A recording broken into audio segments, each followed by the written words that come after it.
Assalamualaikum warahmatullahi wabarakatuh. Halo semuanya, hari ini kita akan membahas materi sistem periodik unsur atau yang disingkat dengan SPU. Dengan saya di Tentor Kimia. Baik, pembahasan sistem periodik unsur ini akan kita mulai dari sejarah model atom. Beberapa orang yang berperan penting terhadap sejarah atom adalah yang pertama Dalton, kemudian yang kedua ada Thomson, dan yang ketiga ada Rutherford, dan yang keempat ada Bohr, dan disempurnakan pada bagian mekanika kuantum. Model atom Dalton. Atom merupakan bagian terkecil dari suatu unsur. Tidak dapat dibagi lagi, identik untuk suatu unsur tetapi berbeda dengan atom unsur lain. Jadi, yang disebut atom itu adalah bagian terkecil dari suatu benda. Model atom Thomson. Thomson menemukan adanya elektron pada atom dengan percobaan tabung sinar katoda. Elektron tersebut terdistribusi pada permukaan atom atau disebut sebagai model roti kismis.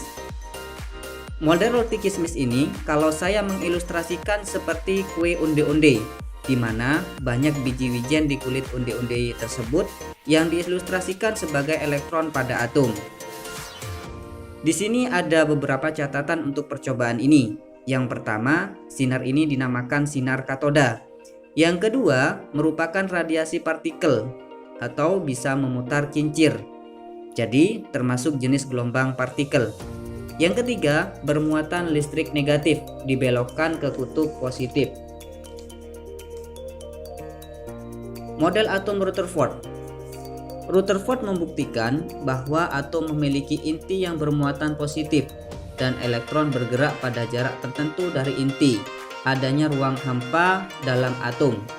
Jadi, atom itu tidak bersifat benda pejal, melainkan ada ruang kosong di dalamnya yang terdapat material subatom yang diantaranya ada inti atom yang disebut sebagai proton dan elektron yang mengitarinya. Di sini ada beberapa catatan, yaitu dinamakan sinar katoda percobaannya. Kemudian yang kedua merupakan radiasi partikel, yaitu mampu memutar kincir. Dan yang ketiga, bermuatan listrik positif dibelokkan ke kutub negatif. Setelah kita mengetahui percobaan Thomson dan Rutherford, kita akan membandingkan percobaannya. Dilihat dari segi temuan, Thomson adalah penemu elektron yang diilustrasikan roti kismisnya, sedangkan Rutherford penemu proton atau inti atom dengan menyatakan bahwa atom itu bukan benda pejal melainkan ada ruang kosong yang terdapat material subatom. Kemudian metode percobaannya. Thomson dengan percobaan sinar katoda yang bermuatan listrik negatif berupa elektron, sedangkan Rutherford dengan percobaan sinar anoda yang bermuatan listrik positif yang disebut proton. Model atom Bohr dan mekanika kuantum. Teori atom Bohr menjelaskan kelemahan Rutherford tentang elektron yang tidak jatuh ke inti, di mana elektron berputar mengelilingi inti pada tingkat energi tertentu yang disebut sebagai orbit. Selain itu, dalam keadaan normal, elektron menempati tingkat energi terendah yaitu N sama dengan 1. Elektron juga berpindah dari satu kulit ke kulit yang lain disertai pemancaran atau penyerapan sejumlah energi. Model atom Bohr juga dikenal sebagai planetary model, di mana dapat menjelaskan fenomena spektrum garis pada gas hidrogen dengan sangat tepat. Yang terakhir adalah model atom mekanika kuantum. Meskipun elektron mempunyai tingkat energi tertentu, namun posisinya tidak dapat dipastikan. Yang dapat ditentukan hanya peluang untuk menemukan elektron di setiap titik di sekitar inti atom. Peluang tersebut dinamakan sebagai orbital.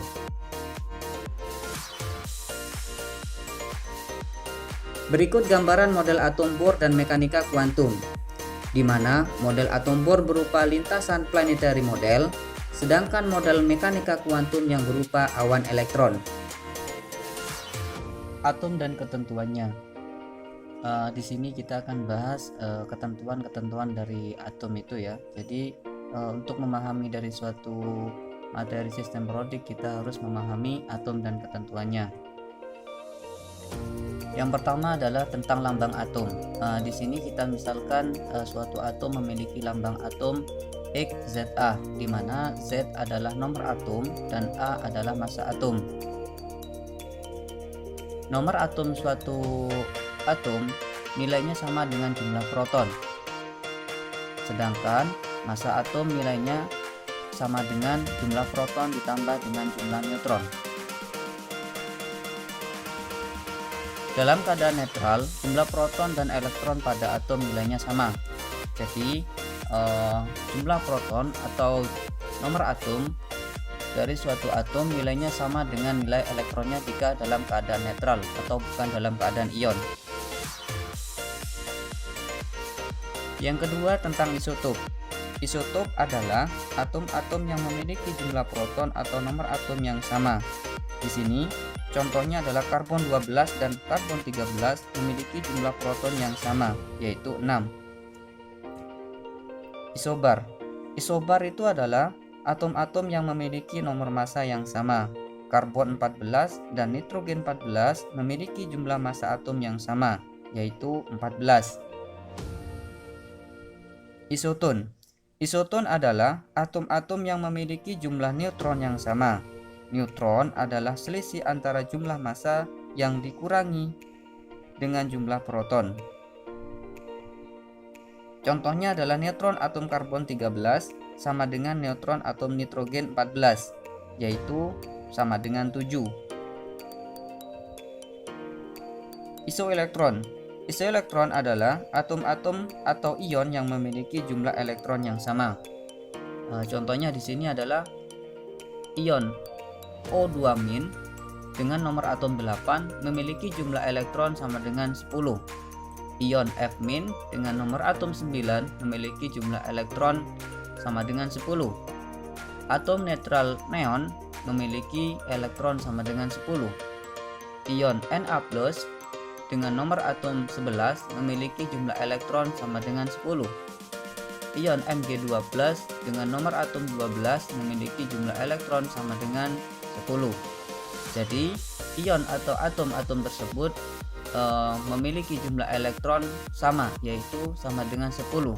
Maka atom dan ion tersebut memiliki nama isoelektron.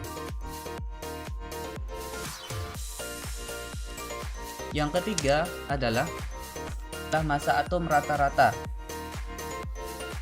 Massa atom rata-rata di mana jika salah satu atom memiliki isotop, maka massa atom rata-rata dari suatu atom tersebut dapat dihitung dengan persamaan sebagai berikut.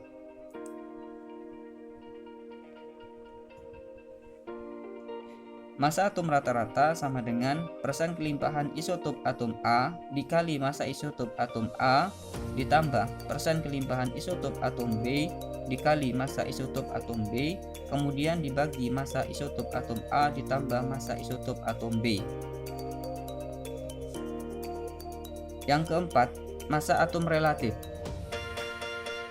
yaitu massa suatu unsur dibandingkan dengan 1/12 kali massa isotop atom karbon 12.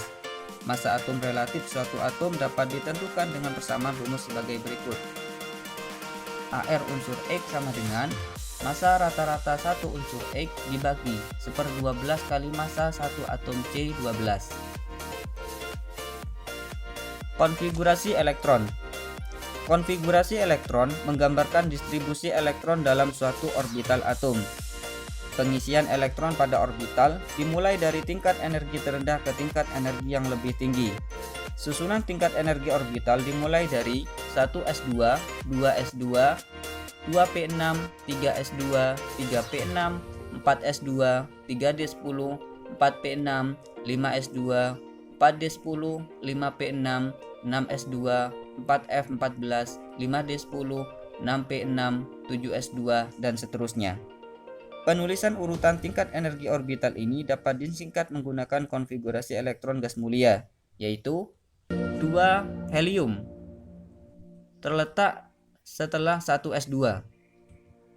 10 neon terletak setelah 2p6. 18 argon terletak setelah 3p6. 36 krypton terletak setelah 4p6.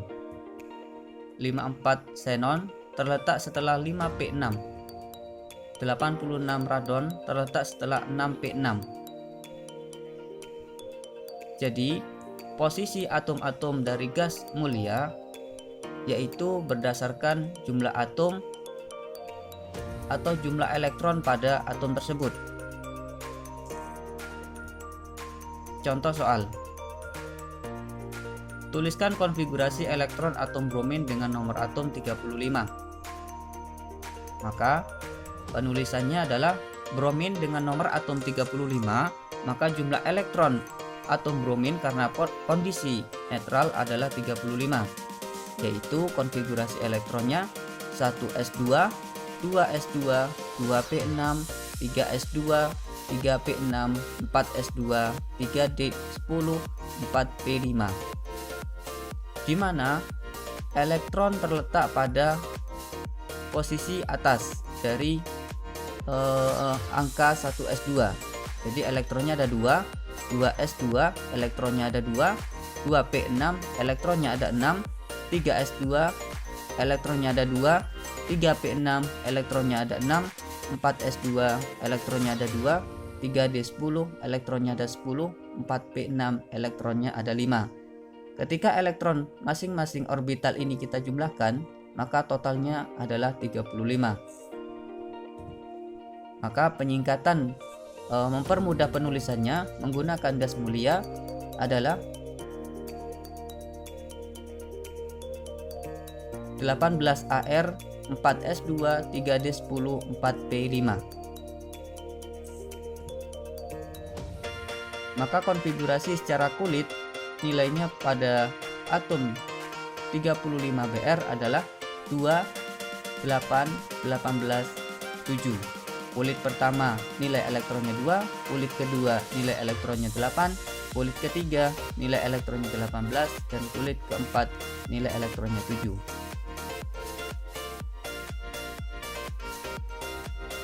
Elektron valensi. Elektron valensi adalah elektron yang terdapat pada kulit terluar. Elektron ini yang berperan dalam reaksi kimia.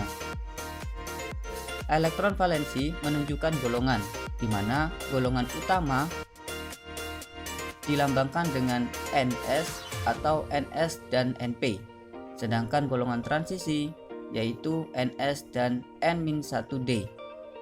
Kulit terluar menunjukkan periode. Contoh soal.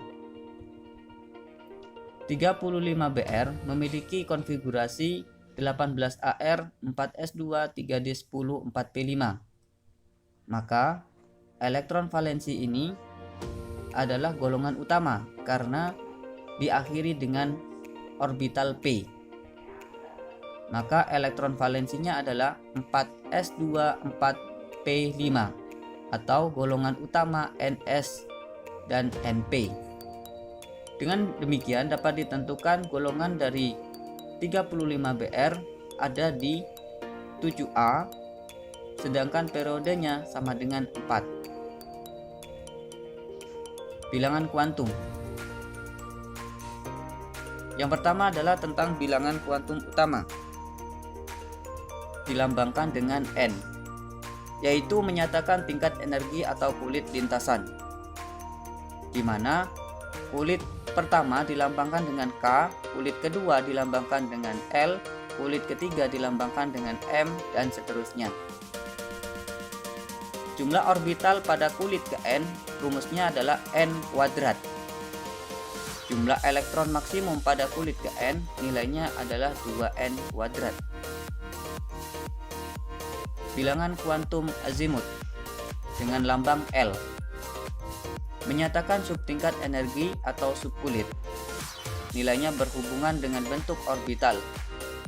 Orbital S, P, D, dan seterusnya.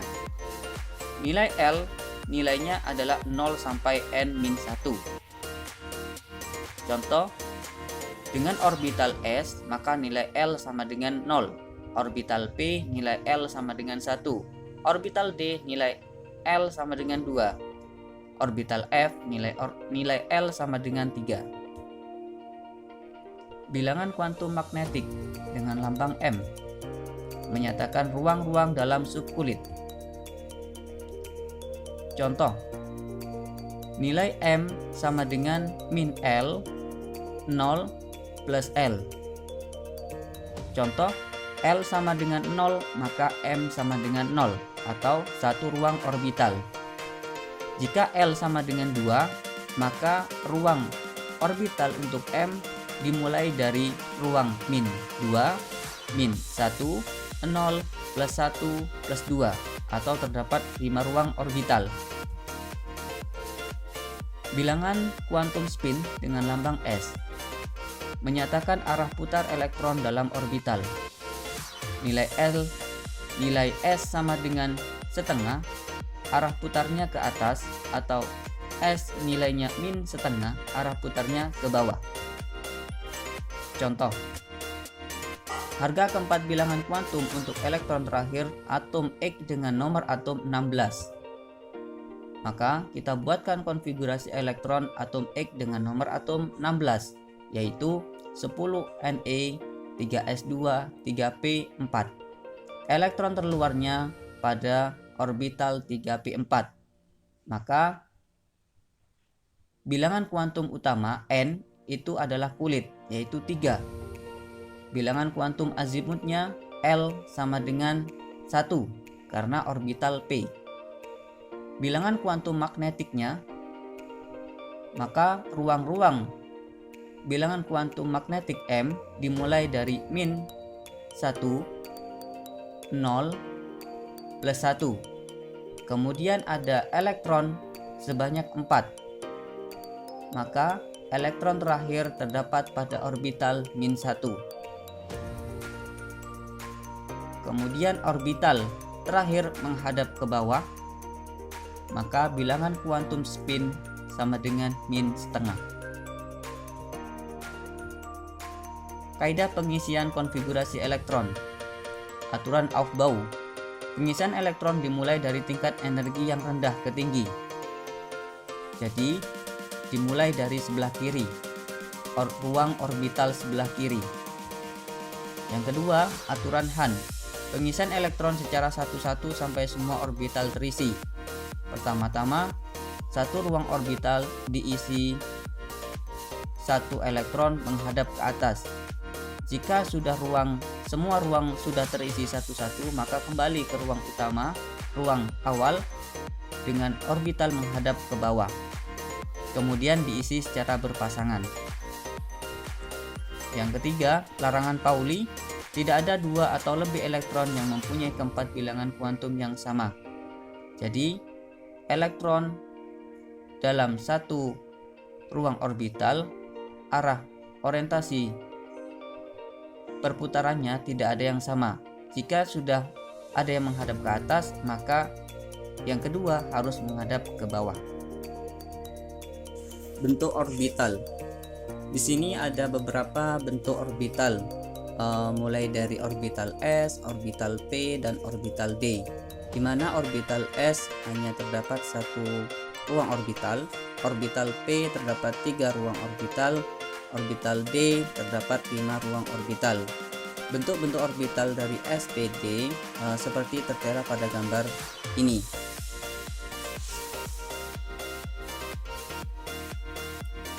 Selanjutnya kita akan bahas tentang sistem periodik unsur yang ada zaman sekarang.